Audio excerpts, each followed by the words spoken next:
রোজা রাখছি। রোজার মাস সামনে আসতেছে, তো কিছু কথা এই কেন্দ্রিক বলা দরকার। আমরা অনেকে ভাবি কি জানেন, রোজা শুধু না খেয়ে থাকা, এটা ভুল কথা। শুধু না খেয়ে থাকা আর স্ত্রীর কাছে না যাওয়া, সহবাস না করা, এটার নাম রোজা নয়। অনেক কথা আছে এর আগে পরে।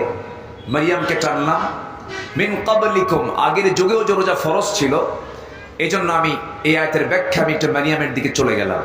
উনিও রোজা রেখেছিলেন, কিন্তু ওনার রোজাটা আমাদের মতো এরকম রোজা ছিল না। একটু ঘটনা বললেই, একটু প্রেক্ষাপটটা বললেই সহজ হয়ে যাবে। আমাকে সময় দিচ্ছেন তো নাকি? কারো কোনো সমস্যা নাই তো? জোরে বলি ইনশাআল্লাহ। একজন মহিলা দুনিয়াতে বসে জান্নাতের খাবার খেয়েছেন, সে মহিলার নাম কি বলুন? ওয়াস্ত সবাই পারেন। কামালিহি কাশাফাত তুজা বিজামালিহি হাসানাত জামিউ খিসালিহি সাল্লু ভোনাই ফুল তো बुलबुल का तरन्नुम भी न हो, चमने दहर में कलियों का तबस्सुम भी न हो, बलगल उला बिकमालिही कशफत तुजा बिजमालिही حسنت جميع خصاله سلوا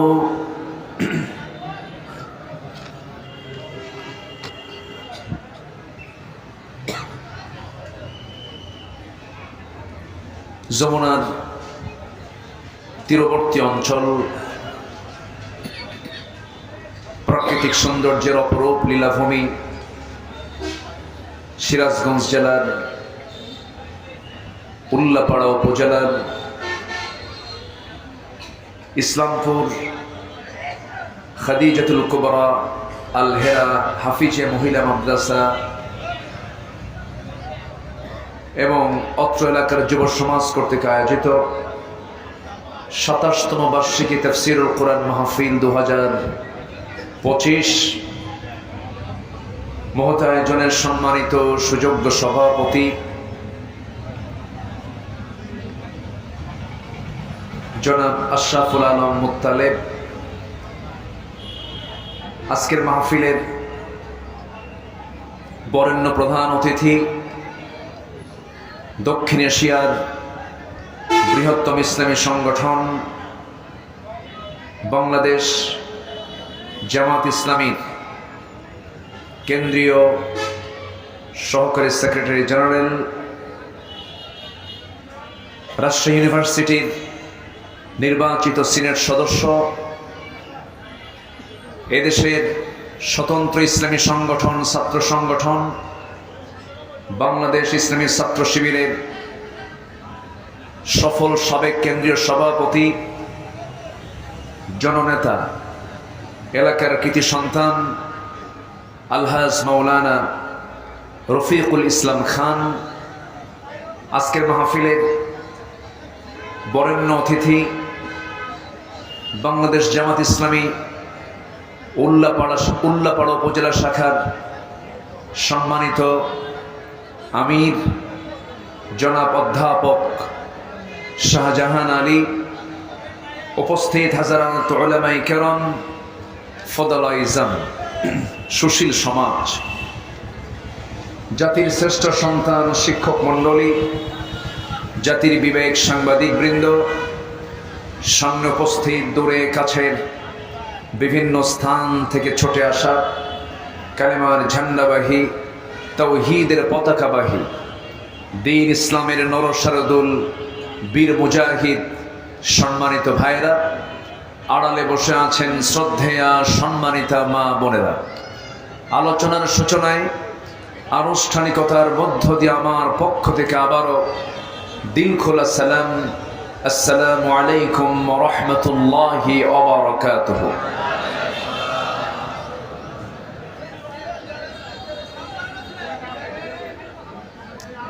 সবাই কেমন আছেন? আল্লাহর মেহেরবানি, আল্লাহ তাআলা আমাকে আপনার সাথীতে বসে রেখেছেন, আলহামদুলিল্লাহ। কিন্তু আমি খুব টেনশনে আছি মাইক নিয়ে, খুবই টেনশনে আছে। কারণ আমি কথা যে বলবো ডেলিভারি দেবে কেমনে, আমি আমাকে বুঝতে পারছি না। না, ওর হাতে কোনো শক্তি নাই, ও কিছু করতে পারবে না, ওর মেশিন শেষ, পারবে না, ফিউজ। এত কাছে মাইক, অথচ আওয়াজ নাই। এই যে মাইক দেখেন, কিন্তু আমি শুনতে পাচ্ছি না। আমি দেখলাম আগে সেটিং, ওখানে তো হাত দিয়ে লাভ নাই। হাত দিয়ে কি করবেন আপনি? হাত এভাবে ধরে আছে, কি করবেন আপনি? দায়িত্ব নিলে সুন্দর করে দায়িত্ব নিতে হয়। আওয়াজ তো নাই, শুনতে পাচ্ছেন আপনারা? কি শুনতে পাচ্ছেন বলেন? এই যে বলতেছে, কি বলবেন? শোনা যায়?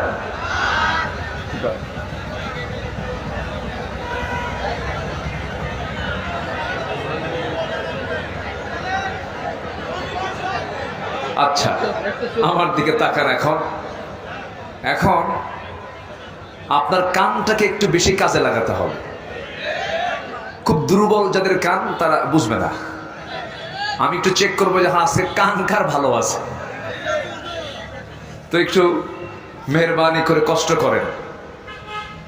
মানে বিয়ে করতে গেছে, কিন্তু বিয়ে হয়েও গেছে, বউটা পাগলি, আর বিয়ে যে কবুল হয়ে গেছে, সংসার তো করতেই হবে, কম উপায় তো নাই।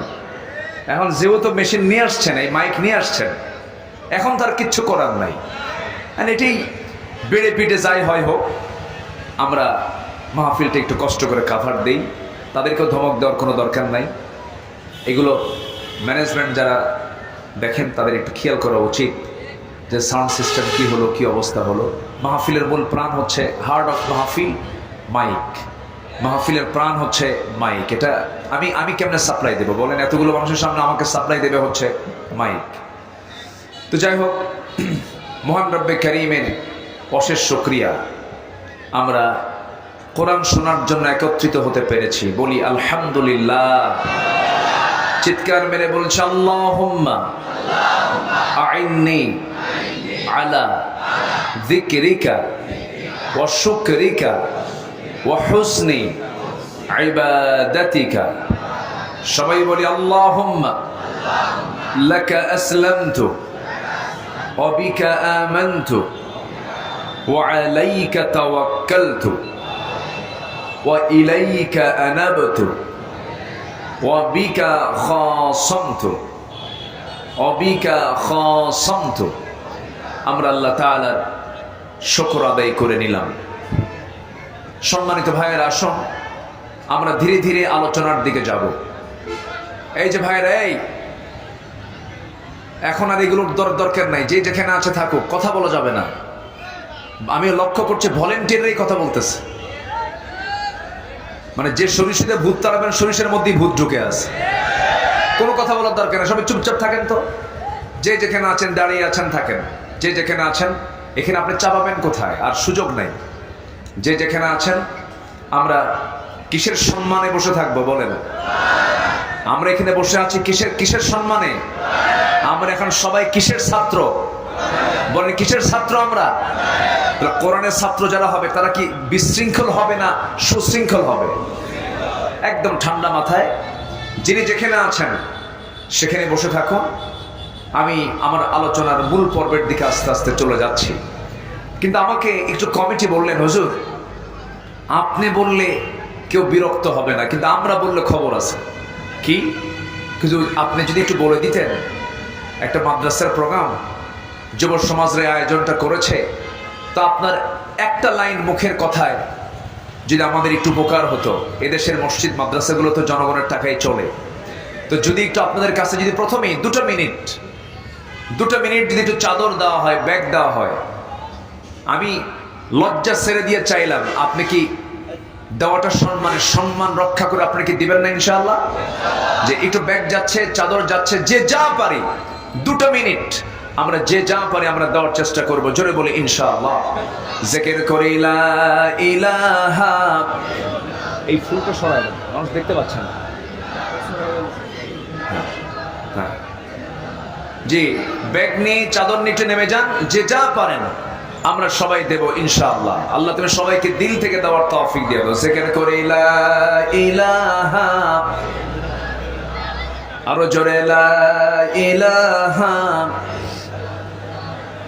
সুবহানাল্লাহ।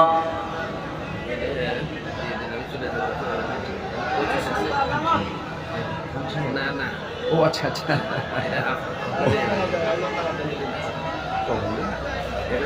করতে পারি নাই।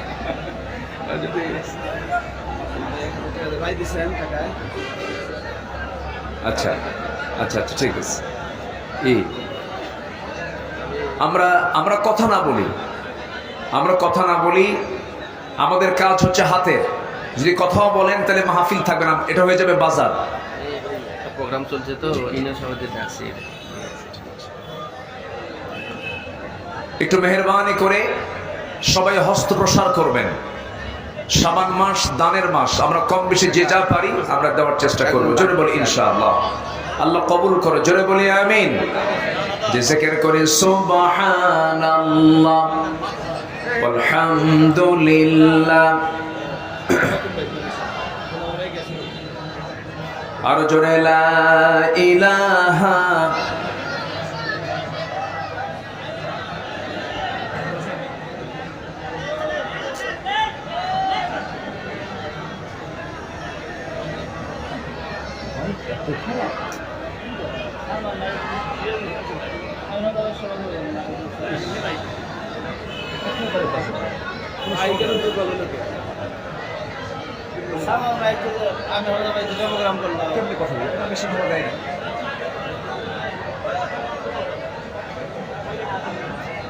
জি সম্মানিত ভাইয়েরা, আমরা যে যা পারি, জি খুব দ্রুত আমরা যে যা পারি আমরা দেওয়ার চেষ্টা করব। জিকির করি লা ইলাহা,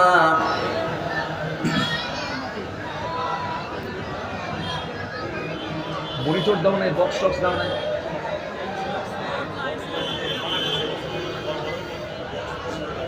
আচ্ছা ঠিক আছে, ভালো, কিন্তু মাইকের আওয়াজ দিতে হবে না। মাইকের আওয়াজ তো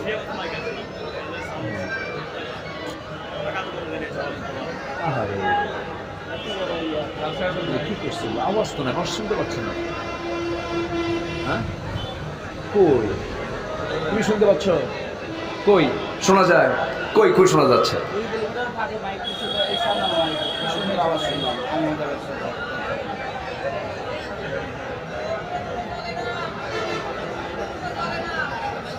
ওটা চলতেছে না, ওই মাইক চলতেছে না, কিছুই শোনা যায় না। তাহলে দোয়া করে দিয়ে আর কি করবো? তাছাড়া এগুলো কোনো কথা? এই শোনা যায়, শোনা যায়? হ্যাঁ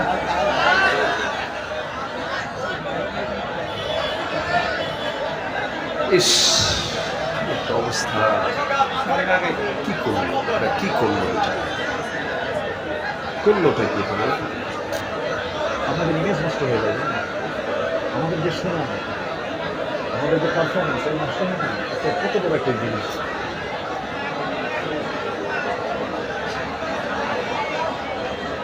জি ব্যাগগুলো গেল কোথায়? পিছন দিয়ে দৌড় মারল না তো আবার?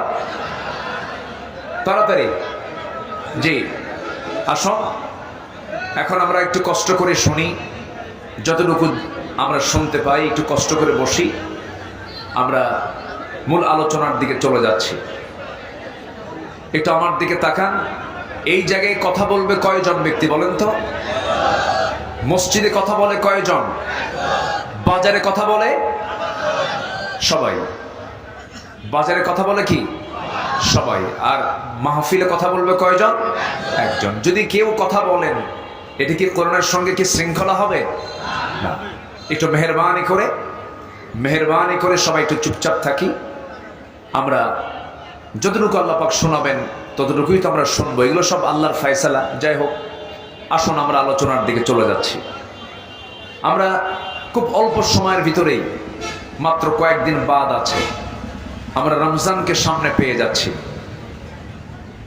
12টি মাস, ইসনা আশার, আল্লাহ তাআলার কাছে 12 মাসে 1 বছর। মুহররম থেকে শুরু, আর জিলহজে গিয়ে শেষ। এর মাঝে আল্লাহ তাআলা একটা গুরুত্বপূর্ণ মাস দিয়েছেন, যেটা খুবই একদম খুবই সামনে। সে মাসের নাম কি? যেরকম সে মাসের নাম কি? রমাদান কারীম। গুরুত্বপূর্ণ একটা মাস আসতেছে। রমজান মানে হলো রমদুন থেকে আসছে, যার অর্থ হলো জ্বালিয়ে দেওয়া, ভস্ম করে দেওয়া, সারখার করে দেওয়া। হয়তো বলবেন হুজুর, এই মাসের নামের যে ভয়াবহতা, এত ভয়ঙ্কর নাম কেন? যার অর্থ হলো জ্বালিয়ে দেওয়া, ভস্ম করে দেওয়া, সারখার করে দেওয়া। এটার কারণটা কি? জ্বালিয়ে দেওয়া, ভস্ম করে দেওয়া মানে হলো রমজান মাসের ইবাদতের মধ্য দিয়ে বান্দা তার জীবনের অর্জিত যত গুনাহ করেছে সব কিছুকে জ্বালিয়ে দিয়ে, ভস্ম করে দিয়ে সে বান্দাটা গুনাহমুক্ত হয়ে নিজেকে প্রস্তুত করবে। কোন মাসে? এর জন্য আল্লাহ পাক এই মাসের নাম কি রেখেছেন? রমাদান। তাহলে রমজান মাস মানে হচ্ছে আমাকে আপনাকে সিদ্ধান্ত নিতে হবে, এই মাসের বদৌলতে আমার অর্জিত যত কোনো গুনাহ আমার জীবনে রাখা যাবে। এর জন্য প্রয়োজনে চোখের পানি ফেলবো কার কাছে? সেজদা দেব কার কাছে? রুকু করব কার কাছে? দুটা হাত তুলে নীরবে নিবৃতে শেষ সাথে কাঁদবো একজনের কাছে। তিনি কে? আল্লাহ তাআলা। একটা মানুষকে আপনি বারবার ডাকবেন, বলবেন, সে মাফ নাও করতে পারে, কিন্তু আমি বান্দা হয়ে আমি আল্লাহকে ডাকবো। যত বেশি ডাকবো আল্লাহ তত বেশি খুশি হয়ে আল্লাহ পাক আমাকে মাফ করে দিবেন। জোরে বলি আলহামদুলিল্লাহ। আমরা মাফ চাবো, আমরা ক্ষমা চাবো। আমাদের ক্ষমা চাওয়া হলো দায়িত্ব, আর মাফ করে দেওয়ার দায়িত্ব কার? আসতে বলবেন না কার? আল্লাহ রাব্বুল আলামিন বলেন, قل يا عبادي الذين أسرفوا على أنفسهم لا تقنطوا من رحمة الله إن الله يغفر الذنوب جميعا। বান্দা, তুমি আমার রহমত থেকে নিরাশ হয়ো না। তোমার গুনাহ যত বড়, আমার রহমত তার চেয়ে অনেক বেশি বড়। তুমি আমার দিকে 1 পা আগাবে, আমি তোমার দিকে 10 পা আগাবো। তুমি আমার দিকে হেঁটে হেঁটে আসবে, আমি তোমার দিকে দৌড়ায় দৌড়াইয়া যাবো। যেরকম সুবহানাল্লাহ। আমরা কার কাছে মাফ চেয়ে নেব? আল্লাহর কাছে মাফ চেয়ে নেব। মাফ চেয়ে নেওয়ার একটু উত্তম মাস কি বলুন তো? বলেন কি মাস বলেন তো? রমজান। এই রমজান মাসে আল্লাহ পাক জান্নাতের দরজাগুলো খুলে ফেলেন। আল্লাহু আকবার বলেন। ফুতিহাত আবওয়াবুল জান্নাহ, জান্নাতের দরজাকে খুলে রাখা হয়। এবং এই রমজান মাসের এমনই বরকত, যদি কারো রমজানের রোজা কবুল হয়, যদি কারো রমজান মাসের সিয়াম সাধনাতার কবুল হয়, আল্লাহ পাক তার জন্য স্পেশাল একটা দরজাই আল্লাহ পাক বানিয়ে রেখেছেন, রাইয়ান নামক দরজা। যে দরজা দিয়ে শুধু জান্নাতি রোজাদাররাই ওই জান্নাতের মধ্যে ঢুকবে। জোরে বলি সুবহানাল্লাহ। সম্মানিত ভাইয়েরা, সম্মানিত বন্ধুগণ, আমি যেখান থেকে কথা বলতে চাচ্ছি খুব কমন আয়াত, খুবই কমন একটি আয়াত, যেটা আপনাদের সবার মুখস্থ আছে। রমজান মাসে আমরা শুধু একটা গুণ আমরা শিখে যাব, একটা গুণ আমরা অর্জন করব, যে গুণের অধিকারী হলে পরে ওই বান্দার জন্য জান্নাত পাওয়ার জন্য ওই একটা গুণই যথেষ্ট। জোরে বলে সুবহানাল্লাহ। আর সেই গুণটা অর্জন হবে হলো রমজান মাসের সিয়াম সাধনার মধ্য দিয়েই। বলেন কোন মাসে? রমজান মাসের সিয়াম সাধনার মধ্য দিয়ে সেই গুণটা আপনার অর্জন হবে। সবাই এই আয়াতের সঙ্গে সবাই পরিচিত। আমার সঙ্গে একটা আওয়াজ দিয়ে দিয়ে সবাই আমার সঙ্গে ঠোঁট মিলিয়ে বলবেন। আল্লাহ রাব্বুল আলামিন বলেন, ইয়া আইয়ুহাল্লাযীনা আমানু কুতিবা আলাইকুমুস সিয়াম কামা কুতিবা আলাল্লাযীনা মিন ক্বাবলিকুম লাআল্লাকুম তাত্তাকুন। ঈমানদারেরা, তোমাদের জন্য আমি সিয়ামকে ফরজ করে দিয়েছি, লিখিত আকারে পাশ করে দিয়েছে। এখানে আলেম ওলামা যারা আছেন, আল্লাহ পাক ফরিদা আলাইকুমুস সিয়াম বলতে পারতেন, ফরিদা আলাইকুম বলেন নাই, কুতিবা আলাইকুম বলেছেন। ফরিদা মানে ফরজ করা হয়েছে, কিন্তু না, আল্লাহ পাক শুধু ফরিদা বলেন নাই, কুতিবাটা আরো মজবুত, এখানে শব্দ আল্লাহ পাক ইউজ করেছেন। আমার বন্ধুগণ, লিখিত দলিল মজবুত না মৌখিক দলিল মজবুত? বলেন তো, মৌখিক দলিল মজবুত না লিখিত দলিল মজবুত? লিখিত দলিলটাই মজবুত। মুখের কথা হেরে যায়, ফুরে যায়, কিন্তু লেখা দলিল কখনো হারাবে না, ফুরাবে না। আল্লাহ রাব্বুল আলামিন রমজান মাসের যে রোজাটা দিয়েছেন, লিখিত আকারে আইন করে ফরজ করে আল্লাহ রাব্বুল আলামিন আমাকে আপনাকে দিয়েছেন। জোরে বলি সুবহানাল্লাহ। এই রোজা শুধু এই উম্মত নয়, শুধু আমরা রোজা রাখছি না, আগের যুগের যত মানুষ ছিলেন, যদিও পদ্ধতি ভিন্ন ছিল, যেরকম দাউদ আলাইহিস সালাতু ওয়াস সালাম একদিন রোজা রাখতেন, আরেকদিন রোজা ভাঙতেন, একদিন পর পর তিনি রোজা রাখতেন, এটা ছিল তার রোজা। এরকম করে সিস্টেম ভিন্ন থাকলেও প্রত্যেক ব্যক্তির জন্য রোজা আগেও ফরজ ছিল। এই জন্য আল্লাহ রাব্বুল আলামিন মিন ক্বাবলিকুম শব্দটা প্রয়োগ করেছেন একজন মহিলার নামে। এই সূরার, এই কোরআনের ভিতরে একটা সূরার নামকরণ করা হয়েছে, যে মহিলাকে আল্লাহ তাআলা স্বামী ছাড়া একটা সন্তান দিয়েছিলেন, সেই সন্তানটা এখনো মারা যান নাই। আল্লাহ পাক তাকে আসমানে তুলে নিয়েছেন, আবার তিনি কিয়ামতের আগ দিয়ে তিনি আবার আসবেন। আমার বন্ধুগণ, সেই মহিলার নাম কি বলুন তো? কি নাম? মারিয়াম। কোথাকার মারিয়াম এটা? বাংলাদেশে মারিয়াম? কোথাকার বলেন? হ্যাঁ, একটা দেশের নাম বলতে হবে, সে দেশ একটা আছে। আরব মানে আপনার খুব চালাকি করলেন। আরব তো এই কি বলে, দুবাইও আরব, ইউনাইটেড এমিরেটস এটা আরব, তারপরে কি বলে ওমান আরব, সিরিয়া আরব। কিন্তু নির্দিষ্ট জায়গা হলো, তিনি হচ্ছেন সেই জায়গার মানুষ যে জায়গাটা হলো নবীদের জায়গা, নবীদের দেশ, ফিলিস্তিন। কোন দেশ বলেন তো? ফিলিস্তিন। পৃথিবীতে এখন সবচেয়ে জ্বলন্ত আগুন হয়ে আছে কোন জলপথ? ফিলিস্তিন। এই আগুন জ্বালিয়ে রেখেছে হলো ইহুদি আর খ্রিস্টানের বাচ্চারা। আসতে বলেন না, জোরে বলেন ঠিক কিনা? ওরাই জ্বালিয়ে রেখেছে। আল্লাহ বললেন, তুই আমার পছন্দের বান্দাগুলোকে জ্বালাবি, আমি তোকে দাবানল দিয়ে জ্বালায় দিলাম। যা, আমেরিকার ক্যালিফোর্নিয়া, লস অ্যাঞ্জেলস, দাবানলে সব ছাই হয়ে গেছে। আল্লাহ যদি কাউকে ধরেন, উপায় আছে বলেন তো?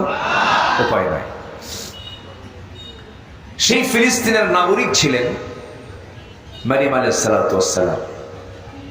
এমন একটা পরিবারের সন্তান তিনি, সম্ভ্রান্ত পরিবার। তার বাবার নামও এই সূরার, এই কোরআনের ভিতরে মানে সূরার নাম আছে। নিজের নাম তো আছে, নিজের নামে সূরা আছে, আবার বাবার নামও সূরা আছে। সূরা মারিয়াম, আবার সূরা আলী ইমরান। সূরা আলী ইমরান। বাপও বাদ পড়ে নাই, বেটিও বাদ পড়ে নাই। এদিকে কি কয়? বেটিরে কি কয়? গেদি। গেদি গেদি কি কয়? গেদি কয় না? গেদি কয়, গেদি। আর গেদা হলো ছেলে। গেদা, গেদি। আর ওই সিলেটের দিকে বলে হলো পোয়া, পুই। হ্যাঁ। আর চিরাঙের দিকে বলে হলো মরদ পোয়া। কি কি পোয়া বলেন? মরদ পোয়া, মানে ছেলে সন্তান যেটা। আবার বরিশালে বলে হলো গেদু। গেদু কি কয়? গেদু। যশোরের দিকে বলে হলো খোকা। কি বলে? খোকা বলে। এক একটা এলাকায় এক একটা শব্দ আছে। তো মারিয়াম ছিলেন হলো ইমরান আলাইহিস সালাতু ওয়াস সালামের গেদি মেয়ে ছিলেন। আল্লাহ পাক তাকে অনেক সম্মান দিয়েছেন। বাপ বেটি দুটার নামই সূরা আছে। এটা কি কম সম্মান না অনেক সম্মান? এই সম্মান কি এমনি পাইছেন তারা? এমনি পাননি, কিছু কারণ আছে। মারিয়াম রোজা রেখেছিলেন। কি রেখেছিলেন? রোজা রাখছিলেন।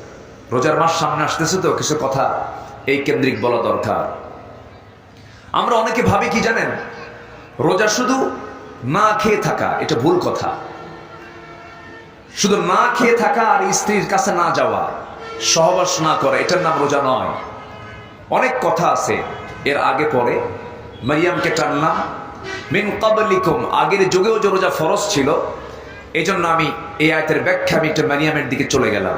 উনিও রোজা রেখেছিলেন, কিন্তু ওনার রোজাটা আমাদের মতো এরকম রোজা ছিল না। একটু ঘটনা বললেই, একটু প্রেক্ষাপটটা বললেই সহজ হয়ে যাবে। আমাকে সময় দিচ্ছেন তো নাকি? কারো কোনো সমস্যা নাই তো? জোরে বলি ইনশাআল্লাহ। একজন মহিলা দুনিয়াতে বসে জান্নাতের খাবার খেয়েছেন, সে মহিলার নাম কি বলুন? ওয়াজ তো সবাই পারেন দেখি, বলি আলহামদুলিল্লাহ। তাহলে যে মহিলাকে আল্লাহ তাআলা জান্নাত থেকে খাবারগুলো পৌঁছা দিয়ে খাওয়ান, ওনার দাম কি কম? এই দাম কি এমনি হইছে? কিসের জন্য হইছে বলেন? সামনে কিসের মাস আসতেছে?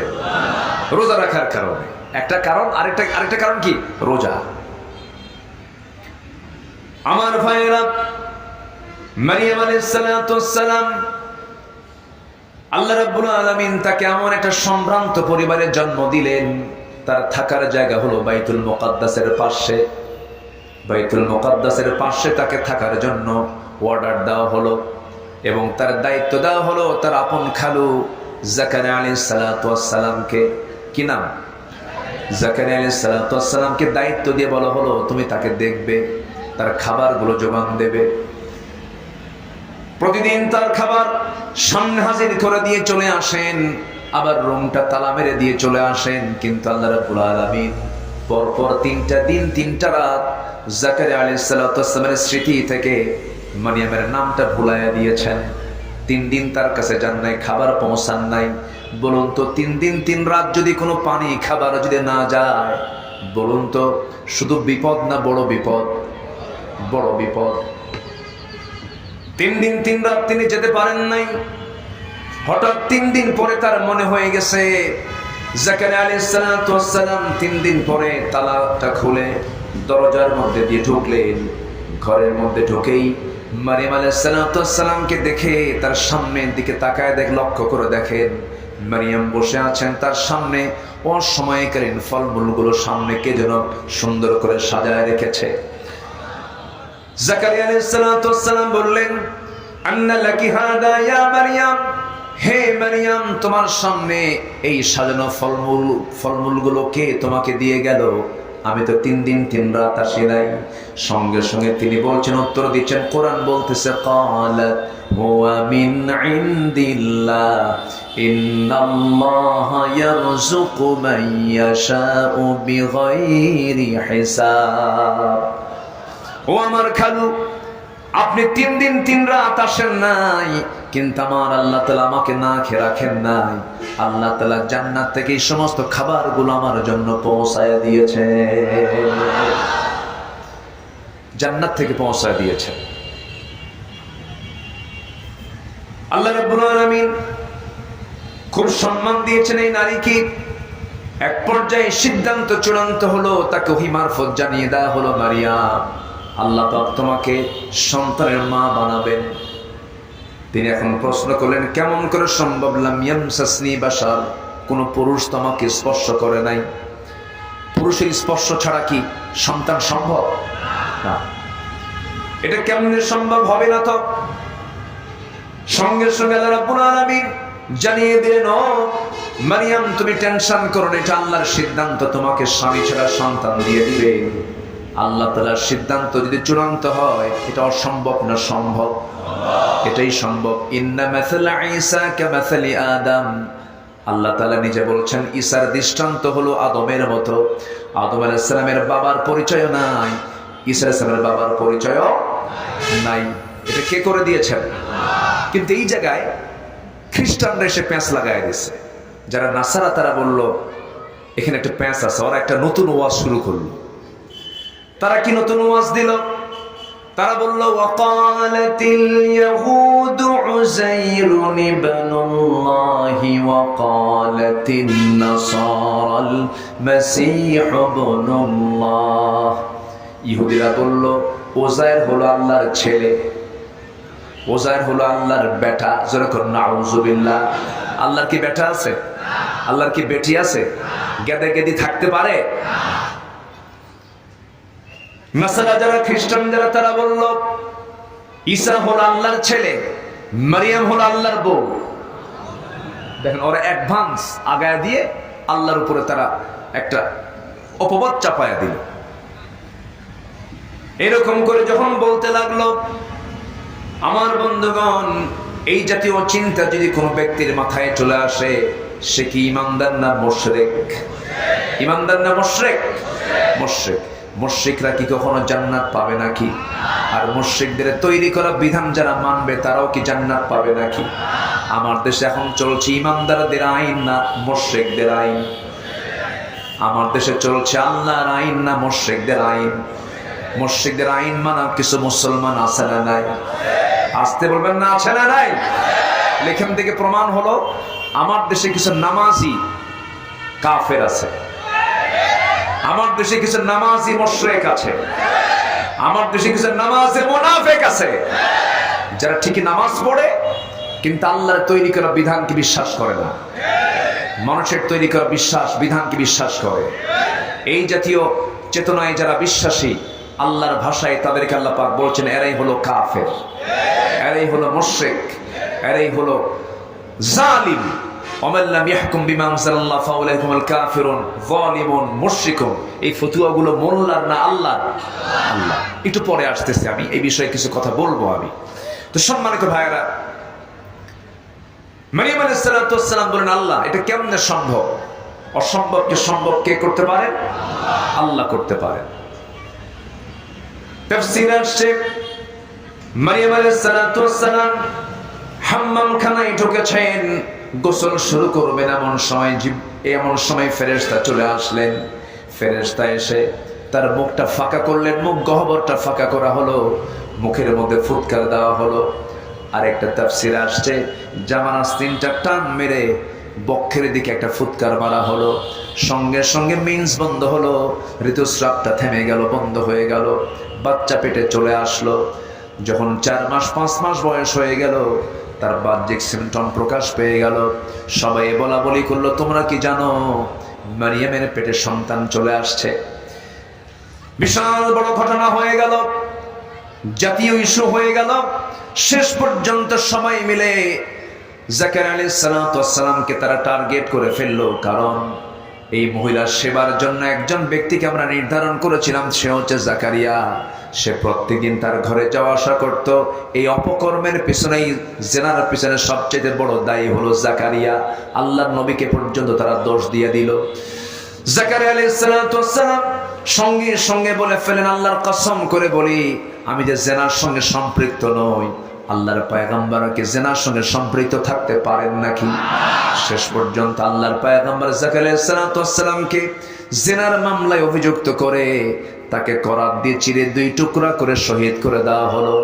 আমার বন্ধুগণ, একটা বিষয় ক্লিয়ার হয়ে গেল, যারা এই দুনিয়াতে দ্বীনের তাওহীদের দাওয়াত দিতে যাবে, নবীদের মতোই তাদের মামলা আসবে, এমনকি জেনার মামলাও আসতে পারে। আসতে পারে কিনা? আল্লামা সাঈদীকে দেওয়া হয়নি? তাকে জেনার মামলা দেওয়া হয়েছিল, ধর্ষণের মামলা দেওয়া হয়েছিল, বাড়ি পুরানোর মামলা দেওয়া হয়েছিল। যে মামলাগুলো দিছে শয়তানও নারাজ হয়ে গেছে। মানুষ মিথ্যা মামলা দেয়, কিন্তু এইরকম মিথ্যা মামলা আমি শয়তানও বিশ্বাস করি না। এগুলো করেছিল ওরা আলেমদেরকে বেইজ্জত করতে গিয়ে নিজেরা উলঙ্গ হয়ে গেছে। ঠিক আছে না? আলেমদেরকে বেইজ্জত করতে গিয়ে নিজেরা কি হয়ে গেছে? উলঙ্গ, গায়ে কাপড় নাই। এখন ওদের গায়ে কাপড় নাই, উলঙ্গ। কেমন করে দেখেন, চিন্তা করা যায়? এই দাড়ির সম্মান আছে না নাই বলেন তো? আমরা এই দাড়িটা রাখি কোন ব্যক্তির সম্মানে? আল্লাহ রাসূলের সম্মানে আমরা দাড়িটা রাখি। এই দাড়ির মর্যাদা আছে না বলেন তো? আমি কেন দাড়ি রাখি? রাসূল দাড়িওয়ালা ছিলেন, আমি নবীর মোহাব্বতে দাড়ি রাখি। যারা দাড়ি কাটেন কি কব আর কব, বলার তো কিছু নাই, দাড়িটা রেখে দিবেন। কখন মরে যাবেন কোনো তো গ্যারান্টি নাই। কি দরকার, কি আপনাকে কি প্রবলেমে ফেলে? দাড়িটা রাখলে আপনার সমস্যাটা কোথায়? অনেকে বলে হুজুর বইয়ের নিষেধ আছে। দেখছেন, মানে এত বউ ভক্ত, বইয়ের নিষেধ আছে যে দাড়ি রাখা যাবে না। দাড়িটা রাখা পৃথিবীর সমস্ত ওলামা একমত, দাড়ি রাখাটা হলো ওয়াজিব। দাড়ি রাখাটা কি বলেন তো? ওয়াজিব। আবার কিছু কিছু আছে রমজান মাসে রাখে। কোন মাসে রাখে? রমজান মাসে রাখে। রমজান চলে গেল, বাস ক্লিন শেভ করে সে তার আসল চরিত্র আবার ফিরে আসলো। এরকম আছে না নাই? কিন্তু দাড়ি কি মানে এরকম মাঝে মাঝে রাখা, মাঝে মাঝে কাটা, এরকম কোন সুযোগ আছে? একজন মুসলমানের দাড়ি কবর পর্যন্ত যাবে। কোন পর্যন্ত যাবে? কবর পর্যন্ত চলবে। সম্মানিত ভাইয়েরা, চিন্তা করুন, ওরা আলেমদের গায়ে হাত দিল, বেইজ্জত করার চেষ্টা করলো, আল্লাহ ওদেরকে উলঙ্গ করে ছাড়লেন, পালানোর রাস্তা পেল না, শেষ পর্যন্ত দাড়ি কাটলো। জানেন না আপনারা দাড়ি কাটছে? জানেন না? মুখের দাড়ি কাটছে, মাথার চুল ছিল সাদা, কালো বানাইছে, পাঞ্জাবি খুলে গেঞ্জি পরছে, পাজামা খুলে লুঙ্গি পরছে। তার সাধারণ কোনো ব্যক্তি না, প্রধানমন্ত্রীর একদম বাণিজ্যিক উপদেষ্টা, এদেশের ধনী ধনকুবের শীর্ষস্থানীয় ধনী একজন ব্যক্তি। সেই ব্যক্তিটা পালানোর সময় রাস্তা না পেয়ে, আমাকে যেন কেউ না চেনে এই জন্য রসুলের সুন্নাহ দাড়ি কাটছে, মাথার চুল কালো বানাইছে, লুঙ্গি পরছে, গেঞ্জি পরে, আবার ভুল করে নৌকায় চড়ছে। আবার ভুল করে ভুলে চড়ছে। ভুল কি বারবার করে মানুষ? ধরা তো পড়বে। নৌকে না চললে কিন্তু ধরা পড়তো না। এই নৌকায় চড়তে চাই কাম সারছে। নৌকায় চড়ছে, নৌকার ভেড়ে না, নৌকার কুল পাচ্ছে না। শেষ পর্যন্ত কোস্টগার্ড ধরে ফেলছে, আইনমন্ত্রীকে আগে ধরছে। আইনমন্ত্রী আসল স্রোতেই ছিল, মানে কেউ তো দাড়ি রাখছে, আবার কেউ দাড়ি কাটছে, বুঝলেন? মানে কিসে হয়েছে। আচ্ছা, তো আনিসুল হককে ধরে ফেলছে। ধরে ফেলে বলতেছে, স্যার আপনি কি চিনছি? কোনো সমস্যা নেই, একদম লা শাক্কা ফি, আপনি কি চিনছি, চলেন আমরা থানায় যাই। আইনমন্ত্রীকে, আমি কি একা আসছি নাকি? আমার একা নিয়ে যাবা? আমি তো একা আসি না, আমি জামাতের সাথে আসছি। কিসের সাথে আসছি? হ্যাঁ, জামাত ছাড়া উপায় নাই তো, জামাতের সাথে আসছি। কে? কই যে বসে আছে, কে মাথার চুল কালো, লোকটাকে চেনা যায় না, মুখে দাড়ি নাই, ভালো করে দেখো, ওটাই দরবেশ, কিন্তু ভান ধরে বসে আছে। কি কথা কি বুঝতেছেন? ওরা আলেমদেরকে বেইজ্জত করতে চেয়েছিল, আল্লাহ ওদেরকে জাতির সামনে উলঙ্গ করে ছেড়েছেন। শিক্ষা নিন, শিক্ষা নিন। আলেমদের রক্ত নিয়ে খেলবেন না, আলেমদের সঙ্গে বেয়াদবি করবেন না। ইদানিং লক্ষ্য করা যাচ্ছে আমাদের সঙ্গেও একটা মহল গায়ে পড়ে গন্ডগোল করার অপচেষ্টা চালাচ্ছেন, চাঁদাবাজির চেষ্টা করছেন।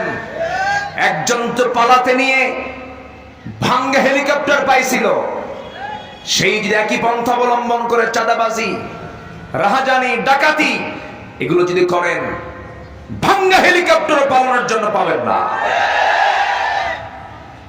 কথা কি বোঝা যায়? কথা বোঝা যায়? অনেক কিছু আমরা দেখছি, কিন্তু এই জাতি, এই যুব সমাজ ছাড়বে না। এই যুব সমাজ খুবই সচেতন। আমি তো ভাবছিলাম যুব সমাজ মনে হয় ধ্বংস হয়ে গেছে, কিন্তু 5 অগাস্ট যখন আমি পেয়েছি, আমার চোখের সামনে যে যুব সমাজ ডিভাইস আক্রান্ত, মাদকাসক্ত, ওরাই তো করেছে এগুলো। ভার্সিটিতে অস্ত্র হাতে তুলে দিয়েছে, ইয়াবা তুলে দিয়েছে, নারী তুলে দিয়ে ওদের রাজত্ব ওরা টিকসই করতে চেয়েছিল। কিন্তু যুব সমাজ সতর্ক হয়ে গেছে, না এরা তো আমাদের জীবন ধ্বংস করে ফেলবে। ওই যুব সমাজগুলো ঘুরে দাঁড়ায়া রাজপথে লড়াই করেছে, বুকের তাজা প্রাণ ঢেলে দিয়েছে। অর্থাৎ যেই ইতিহাস পাল্টানোর জন্য যে জাতি রক্ত দিতে পারে, এই জাতি কোনোদিন পিছপা হতে পারে না। প্রয়োজন রক্তের বন্যা বয়ে যাবে, আগামীর দিন হবে কোরআনের দিন, আগামীর সরকার হবে কোরআনের সরকার। রাজি আছেন কারা কারা? হাত উঁচু করে দেখান মুসলমান।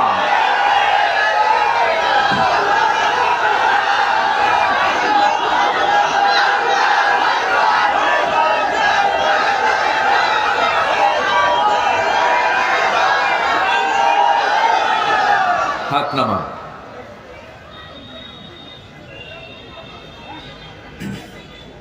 আচ্ছা বলুন তো, আমার দেশে রমজান মাসে খাবার হোটেলগুলো বন্ধ থাকে না খোলা থাকে?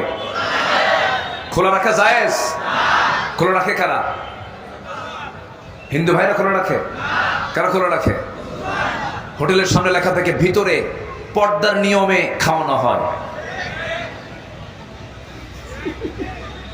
তাহলে ভিতরে পর্দার সহিত খাওয়ানো হয়। আচ্ছা বলেন তো, আমার দেশে রমজান মাসে মদের দোকান বন্ধ না খোলা? বলেন খোলা। তাহলে আমার দেশে মুসলমান বেশি, অথচ আইনগুলো নাই। আমরা কি চাই না এই দেশে একটু ইসলামের আইনটা আসুক? সবাইকে চান? এটা যদি সত্য হয়, আমার বিশ্বাস আগামীর দিন হবে ইসলামের দিন। জোরে বলি ইনশাআল্লাহ। আমরা সব দেখা শেষ করে দিয়েছি, আমাদের দেখার কোনো কিছু বাদ নাই, সব দেখা শেষ। আমরা কোরআনকে দেখতে চাই সামনে। জোরে বলি ইনশাআল্লাহ। আপনারা একটা সন্তান পেয়েছেন, আপনার এলাকার একজন মা একটা গর্বিত সন্তান উপহার দিয়েছেন, মাওলানা রফিকুল ইসলাম খান। আপনি কি জানেন ওই লোকটার সম্মান কত? কত বড় জ্ঞানী মানুষ, যোগ্য নেতৃত্ব। এরকম রফিকুল ইসলাম খানের মতো যদি 300 জন ব্যক্তি যদি পার্লামেন্টে যায়, বাংলাদেশ হবে গোটা পৃথিবীর একটি অনন্য মডেল রাষ্ট্র।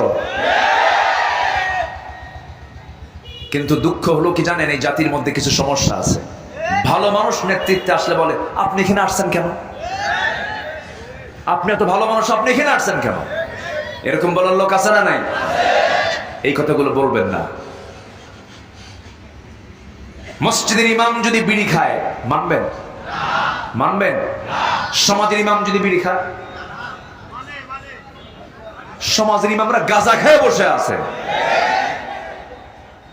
মসজিদের ইমাম যদি দাড়ি ছোট করে, খালি কেসি মারে, দাড়ি কাটে, আর মহিলাদের দিকে ছায়া থাকে, নামাজ পড়বেন? কেন পড়বেন না? হ্যাঁ, ছায়া আছে, এই জন্য আপনি ওনার নেতৃত্ব মানবেন না, নামাজ পড়বেন না। তাহলে